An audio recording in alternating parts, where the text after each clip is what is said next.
رسول اللہ صلی اللہ علیہ وسلم مکے میں فاتح انداز میں داخل ہو رہے ہیں۔ آپ علیہ السلام کے ساتھ ایک بڑا لشکر ہے۔ مکے والوں میں مقابلہ کرنے کی طاقت نہیں ہے۔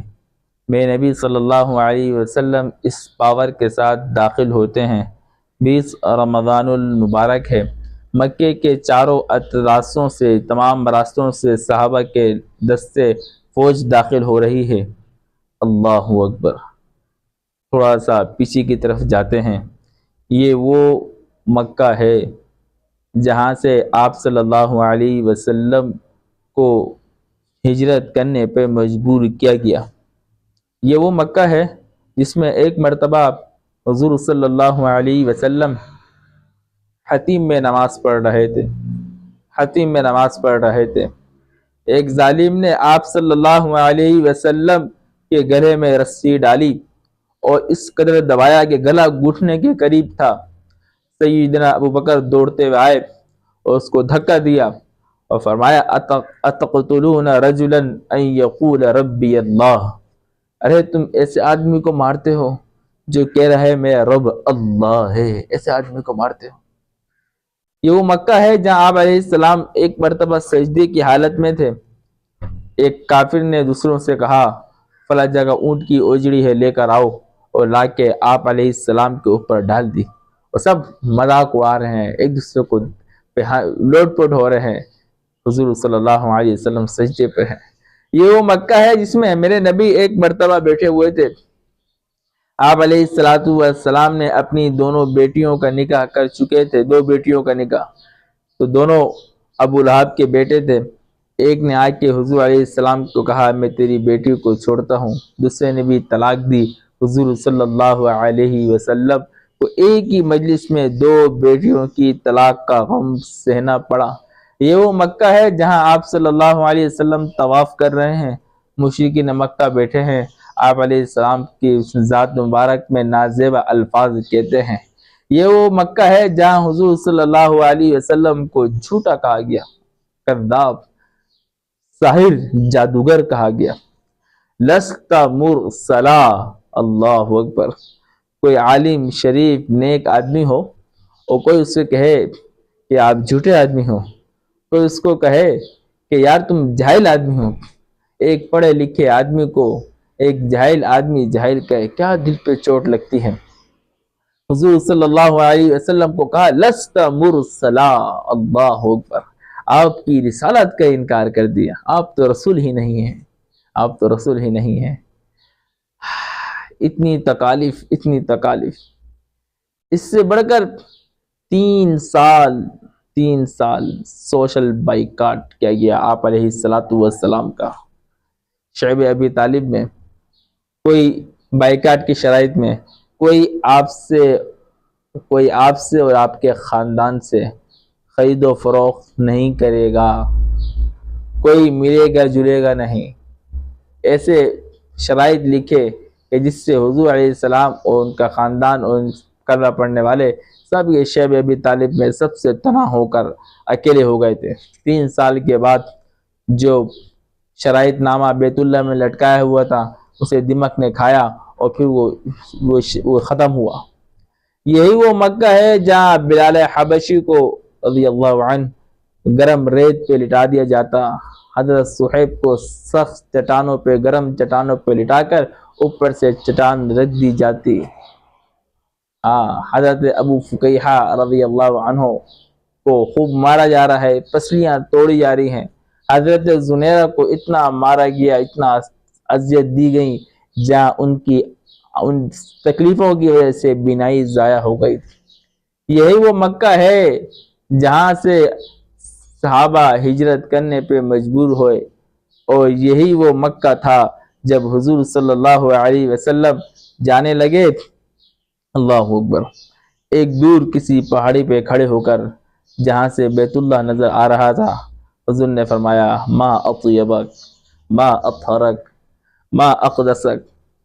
جو بیت اللہ گئے ہیں، چند دنوں کے لیے بیت اللہ جاتے ہیں، اور ان کی محبت کا کیا عالم ہوتا ہے۔ امام الانبیاء صلی اللہ علیہ وسلم پیدائش وہیں کی، بیت اللہ کے طواف کرے ہیں، بیت اللہ اللہ کا گھر ہے، سچے اللہ کا گھر ہے، سچے اللہ کی طرف سے تعظیم کا حکم ہے۔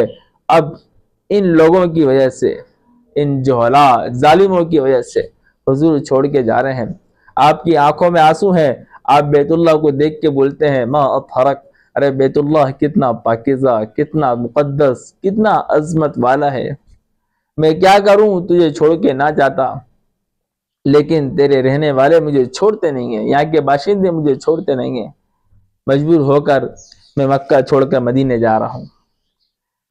کتنی تکلیفیں ہوں گی۔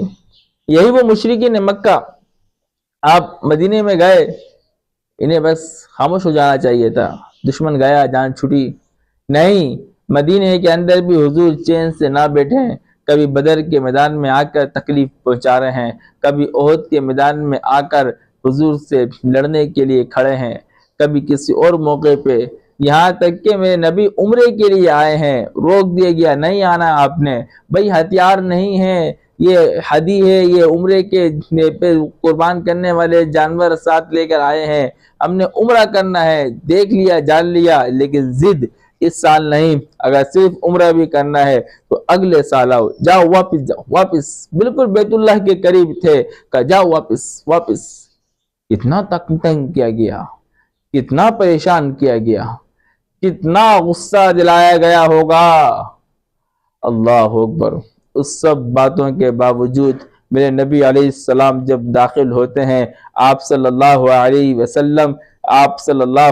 وسلم نے جب دیکھا فتح کے مناظر، سورہ فتح کو آپ صلی اللہ علیہ وسلم بہت ہی خوبصورت انداز میں پڑھتے ہوئے اِنَّا فَتَحْنَا لَكَ فَتْحًا مُبِينًا پڑھتے ہوئے داخل ہو رہے ہیں، اور جب آپ نے معائنہ کر لیا کہ اسلامی لشکر نے مکمل طور پر مکے میں کنٹرول حاصل کر دیا، آپ صلی اللہ علیہ وسلم خوش ہو گئے۔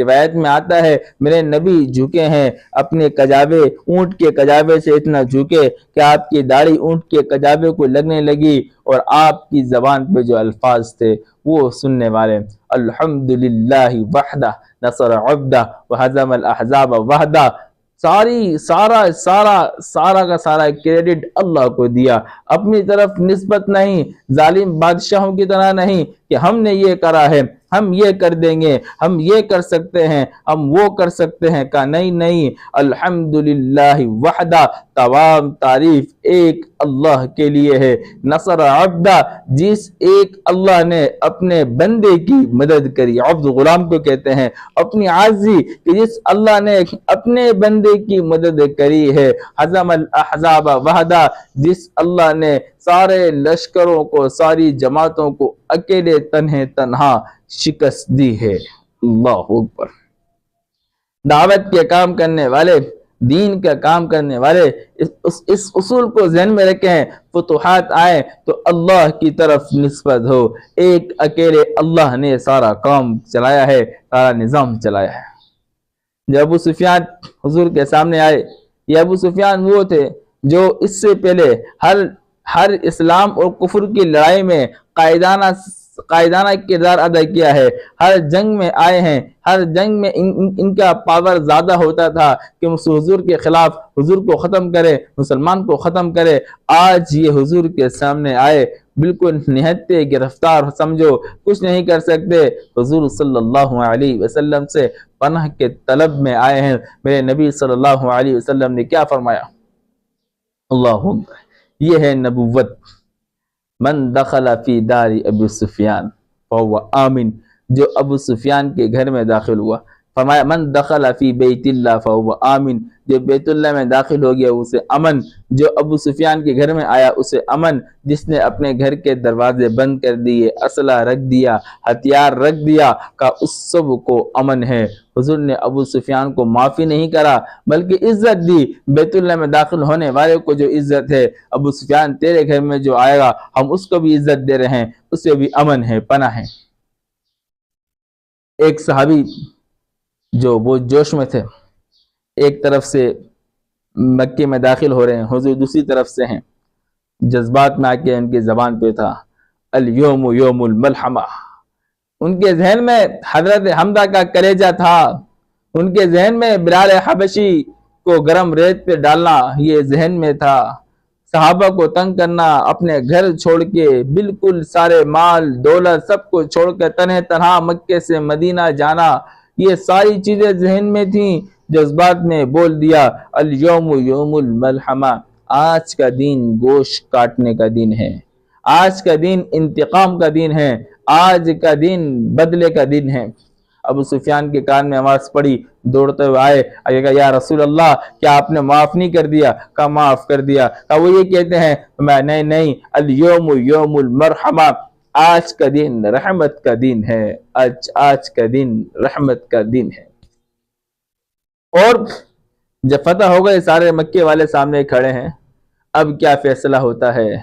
اپنی تقدیر کو سننے کے لیے آئے ہیں۔ جب بادشاہ کسی کو ملک پر حملہ کرتے ہیں، انتقامی کارروائی بہت سخت ہوتی ہے۔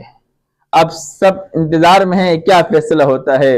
حضور کی زبان مبارک سے جو الفاظ نکلے، لا تثریب علیکم اليوم وانتم الطلقاء، تم پہ میں سے کسی پہ کوئی حرج نہیں، کوئی ملامت نہیں، جاؤ وانتم الطلقاء، تم سب کے سب آزاد ہو، تم سب کے سب معاف ہو، تم سب کو محبوب پیغمبر صلی اللہ علیہ وسلم نے معاف کر دیا۔ اللہ اکبر۔ میرے استاد محترم حضرت اقدس مولانا احسان الحق صاحب رائے کے بزرگوں میں ہیں، حضرت فرماتے ہیں جو آدمی چاہے اللہ مجھ سے دعوت والا کام لے، نبی والا کام لے، اسے معاف کرنے والی صفت کو اپنانا ہوگا۔ جو اس بات کا طالب ہے، جو بھی اس بات کا دعوے دار ہے میں عاشق رسول ہوں، جہاں حضور کی اور سنت ہے، اس بڑی سنت کو بھی اپنانا ہوگا، سب کو معاف کر دے، سب کو معاف کر دے۔ لا تثریب علیکم اليوم کا جو میرے بھائی یوسف نے کہا تھا، میں کہتا ہوں جاؤ سب کے سب آزاد، سب کے سب معاف، کسی پہ کوئی حرج کوئی ملامت نہیں۔ رمضان چل رہا ہے، میں بھی عزم کروں، آپ بھی عزم کریں، جتنے بھی ہمارے دوست احباب رشتہ دار ہمارے ملنے جلنے والے ہمیں کوئی تکلیفیں پہنچائی ہیں، ہم ان سب کو دل سے معاف کر دیں، دل سے معاف کر دیں، اللہ کے لیے معاف کر دیں، اور پھر دیکھیں اللہ ہمیں کتنی عزتیں دیتا ہے۔ حضور نے فرمایا تھا جو آدمی، یہ پکی ٹکی بات ہے، جو بھی کسی کو معاف کرتا ہے اللہ معاف کرنے والے کی عزت کو اور بڑھا دیتا ہے۔ حضور کا معاف کرنا ہی اتنا بڑا کام تھا کہ جو مکے والے جو دشمن تھے وہ اب آپ پر جان دینے کے لیے تیار، آپ کے اشارے پہ مرنے کے لیے تیار ہو گئے۔